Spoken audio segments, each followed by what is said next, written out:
अस्सलाम वालेकुम रहमतुल्लाहि वबरकातुहू। नाज़रीन, मैं आपके सामने लेकर हाज़िर हूँ एक बहुत ख़ास अमल माह रमज़ान को लेकर। माह रमज़ान में जिसने भी अमल किया है, अल्लाह तबारक व तआला ने उसे अपनी नेमत से और कभी अपनी रहमत से नवाजा है। यानी अल्लाह तबारक व तआला ने औलाद की नेमत से उसको सरफराज फरमाया है। ये अमल है ख़ासकर उनके लिए जो बे औलाद हैं या जिसके पास बेटे हैं वो बेटी चाहता है, या जिसके पास बेटियां हैं वो बेटा चाहता है। इन सब के लिए ये अमल बहुत ख़ास है। गुजारिश करता हूँ, आप चैनल पर पहली बार आए हैं तो हमारे चैनल को सब्सक्राइब कर लें, और साथ ही साथ मैं ये भी गुजारिश करता हूँ, आप तक हमारी वीडियो पहुँची है और आपको ज़रूरत नहीं है तो जिसको ज़रूरत है ये वीडियो आप उस तक पहुँचा दें सवाब की नीयत से। आपके ज़रिए किसी का भला होगा तो आपको भी यकीनन सवाब मिलेगा और हमें भी सवाब मिलेगा। देखिए, माह रमज़ान में ये वजीफ़ा करना है, ये अमल करना है। बहुत आसान सा वजीफ़ा है और ये मुजर्रब है एक ख़ातून का। उसने बताया कि शादी को करीब 16 या 17 साल गुज़र गए थे। 16 साल मुकम्मल हो गए थे, 17वां साल चल रहा था, लेकिन औलाद नसीब न हुई थी। आप ख़ुद अंदाज़ा लगाएं, जिसे 16 साल हो गए हों तो उसने कौन सी जगह छोड़ी होगी जहां वो ना गई हो अपने इलाज के लिए। यकीनन वो मियाँ बीवी हर जगह गए, जहां जिसने बताया वहां गए, डॉक्टरों के पास भी गए, हकीमों के पास भी गए, और जहां भी जाना था, जहां जिसने बताया वहां गए कि अल्लाह औलाद अता फरमा दे, लेकिन औलाद ना मिली। आखिर ये औरत एक गांव में पहुंची, और मैं आपको बताऊं ये कोई झूठ नहीं, सच्चा वाक़या है, और ये शहर बरेली के अतराफ़ का है, ये शहर बरेली का ही है। तो ये औरत कहती है, इसकी ज़ुबानी इसने ख़ुद बताया कि जब इलाज चलता रहा, कई जगह से इलाज कराया, कोई फैज़ न मिला, तो एक गांव में कोई हकीम जी रहा करते थे जो देसी दवाइयाँ दिया करते थे, उनके पास पहुंची। 3 महीने का इलाज था और दवाई खाते खाते 1.5 महीना हो गया था। हर हफ्ते जाती थी, 8 दिन की दवाई लेकर आती थी। वक्त गुजरता रहा लेकिन कोई फैज़ नज़र ना आ रहा था। एक दिन ऐसा हुआ, जब मैं दवाई लेने गई तो मैंने देखा कि वहाँ पर एक बुज़ुर्ग बैठे हुए हैं। उन हकीम जी के पास एक बुज़ुर्ग बैठे हुए हैं जो सूरत से भी नेक लग रहे हैं, और ऐसा लगता है कि हाँ ये कोई लागे नेक बंदे हैं। ये खातून कहती हैं, मैंने जाके सलाम किया, डॉक्टर हकीम साहब ने भी और जो बुज़ुर्ग थे उन्होंने भी सलाम का जवाब दिया, और मैं बैठ गई। और भी कई मरीज़ वहाँ पे बैठे हुए थे। जैसे ही हकीम जी ने मुझे देखा तो उन बुज़ुर्ग से कहा, बाबा ये बेटी बहुत परेशान है, ये खातून बहुत परेशान है, इन्हें करीब 17 साल होने वाले हैं, इन्हें कोई औलाद नहीं है, और ये दवाइयाँ खा खा के थक चुकी हैं, परेशान हो चुकी हैं, इनके लिए दुआ फरमा दें। और ये कहते हैं कि वाक़या रमज़ान से 3 दिन पहले का था। ये खातून कहती हैं कि ये वाक़या रमज़ान से 3 दिन पहले का था, जब मैं दवाई लेने के लिए वहाँ पे पहुँची थी। उन बुज़ुर्ग ने देखा और देखने के बाद फरमाया, बेटी परेशान मत हो, मायूस ना हो, अल्लाह की रहमत बहुत बड़ी है, ज़रूर अल्लाह तुम्हें नवाजेगा, ज़रूर अल्लाह तुम्हें नवाजेगा। और याद रखिए, जब इंसान इस उम्र को पहुंच जाए, शादी को 16 साल 17 साल गुजर जाएं, 16-17 साल तो बड़ी बात है, अगर शादी को 2 साल 3 साल ही गुजर जाएं, 4 साल गुजर जाएं, तो फिर तमन्ना ये नहीं होती कि अल्लाह मुझे बेटा ही दे। फिर इंसान ये सोचता है अल्लाह बेटा दे, ये बेटी दे, लेकिन औलाद दे दे। तो यही तमन्ना इस खातून की थी।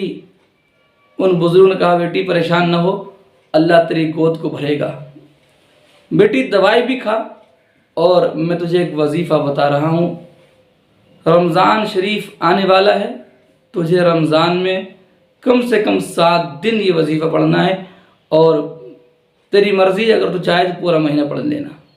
ये खातून कहती हैं, उन बुज़ुर्ग ने बताया, बेटी جب روزہ افطار کا وقت ہو تو روزہ افطار کرنے سے پہلے دسترخوان لگانا، اور دسترخوان پر تم بھی بیٹھنا اور گھر والوں کو بھی بٹھانا، آپ کے شوہر، آپ کے ساس سسر، آپ کی نند جو بھی ہوں سب ایک ساتھ بیٹھنا۔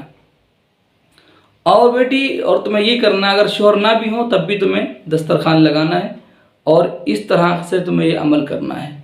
یہ خاتون کہتی ہیں ان بزرگ نے بتایا کہ جو بھی افطاری کا سامان ہو وہ تو کوئی بات نہیں، لیکن کھجور کا انتظام کرنا، 2 کھجوریں لینا، اور سارا سامان سامنے ہو کوئی بات نہیں، لیکن 2 کھجوریں الگ لے لینا، اور 2 کھجوروں پہ تمہیں یہ پڑھنا ہے، کیا پڑھنا ہے؟ 3 مرتبہ درود شریف پڑھنا ہے، کوئی سا بھی۔ یہ خاتون کہتی ہیں ان بزرگ نے فرمایا کہ 3 مرتبہ کوئی بھی درود شریف پڑھ لیں، اور پھر 101 مرتبہ استغفار، یعنی استغفر اللہ استغفر اللہ استغفر اللہ کی تسبیح پڑھ لیں 101 مرتبہ، اور پھر 11 مرتبہ یا باریو یا باریو یا باریو یا باریو یا باریو، یہ تسبیح، یہ نام آپ لے لیں۔ امید ہے بات سمجھ میں آئی ہوگی۔ 3 مرتبہ درود شریف، 101 مرتبہ استغفار یعنی استغفر اللہ کی تسبیح پڑھ لیں، اور 11 مرتبہ یا باریو۔ یہ کہنے سے، یہ پڑھنے کے بعد، تینوں چیزیں پڑھنے کے بعد ان کھجوروں پہ دم کر لیں، ان کھجوروں پہ دم کر لیں، اور پھر افطاری ان کھجوروں سے ہی کریں۔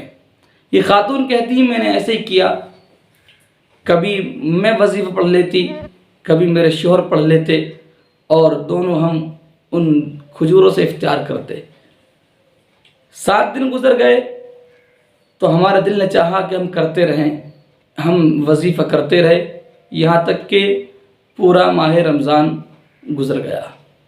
یہ خاتون کہتی ہیں جب رمضان گزر گیا، کچھ وقت گزرا، اللہ تبارک و تعالیٰ نے ایسا خوشی کا دن دکھایا کہ اب سے پہلے ہمیں 14 16 17 سال ہو گئے تھے رپورٹ کراتے کراتے، کبھی خوشی نہ ملی تھی، اب کہ جب ہم نے رپورٹ کرائی تو ہمیں خوشی ملی۔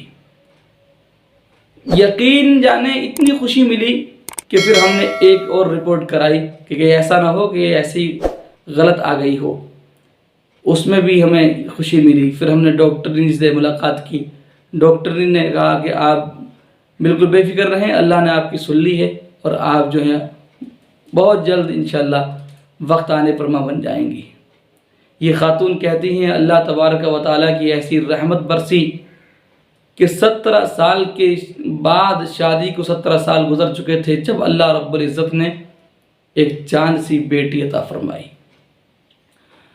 یہ خاتون کہتی ہیں کہ یہ جب سے اب تک جو بھی مجھے ملتی ہے، میری بہن جس سے اولاد نہ ہو، اولاد کے لیے پریشان ہو، تو میں اپنی ہر بہن کو یہ وظیفہ بتاتی ہوں، اور اللہ اس کی برکت سے خالی گودوں کو بھر دیتا ہے۔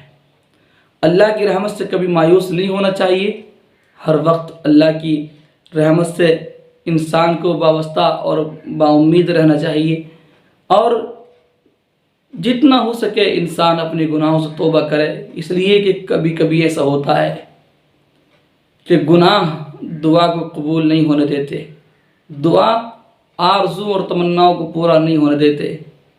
ہماری دعائیں ہمارے گناہوں کے سبب رب کی بارگاہ تک نہیں پہنچتی۔ ہم اپنے گناہوں سے توبہ کریں، اور اس کے ساتھ ساتھ اللہ سے روئیں، اللہ کی بارگاہ میں روئیں، گڑ گڑائیں۔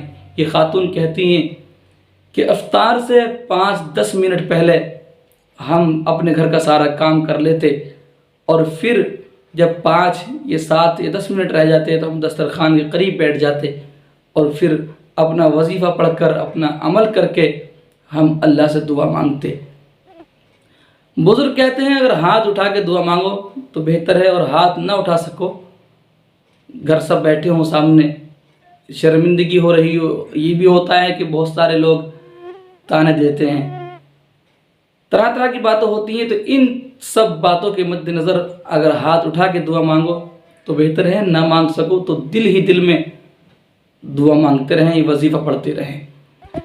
इस वजीफ़े का जो वक्त है वो 7 दिन है, लेकिन जिस वक्त भी आप तक वीडियो पहुँचे और आपको ज़रूरत है इस चीज़ की, आप अगर बे औलाद हैं, औलाद चाहते हैं, या आप के पास बेटियां ही बेटियां हैं, आप बेटा चाहते हैं, या आपके पास बेटे ही बेटे हैं, आप बेटी चाहते हैं, तो जो नीयत लेके आप इस वजीफ़े को करेंगे, इस अमल को करेंगे, इंशाअल्लाह अल्लाह आपकी मुरादों को पूरा फरमाएगा। गुजारिश आपसे ये है कि आप हमारी इस वीडियो को उन तक पहुँचाएँ जिनसे आप मोहब्बत करते हैं और जिन्हें इस चीज़ की ज़रूरत है, और हमारे चैनल पर आप बने रहें। अल्लाह की बारगाह में दुआ है, परवरदिगार हम सबको दोनों जहां की कामयाबी वाली ज़िंदगी नसीब फरमाए। मैं दुआ करता हूं मौला ताला अपने हबीब के वसीले से उन भाइयों को, उन बहनों को जिन्हें औलाद नहीं है, नेक सालेह औलाद अता फरमाए, और जिनके पास औलाद है अल्लाह रब्बुल इज़्ज़त उनकी औलाद को अपने माँ बाप का फर्माबरदार बनाए।